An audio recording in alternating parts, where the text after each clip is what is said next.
بص اللحم الاحمر، البطروخ بتاعه قرب، البطروخ المرمل بتاع ستي وستك. بسم الله ما شاء الله، اللهم بارك اللهم بارك. شايف القشطه دي؟ ربنا يبارك. احلى حته فسيخ البلدي، ربنا يبارك. بص اطلع لك انهي واحده حلوه دي، هاتها. ما تيجي نشوف اطعم فسيخ.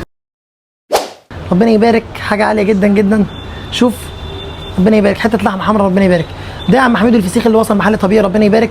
بعض الناس عشان بصور فيديو من بره فبيقول لك ان الفيديو خارجي، ربنا يبارك. فيديو على الطبيعه اهو، ربنا يبارك. زي ما انت شايف حاجه عاليه جدا، ربنا يبارك. مش حلاوه طحينيه ولا عسل بس، لا وكمان فسيخ وسردين. والفسيخ عند ادم ما يحلاش الا بزيت الزيتون زي ما انت شايف، اللهم بارك اللهم بارك. نخش بقى كمان نحط شويه طحينه من عند ادم. اللهم صل على النبي اللهم صل على النبي. هي دي الطحينه اللي على الفسيخ. هو انت مفكر فسيخ بس؟ ربنا يبارك، رنجه وسردين.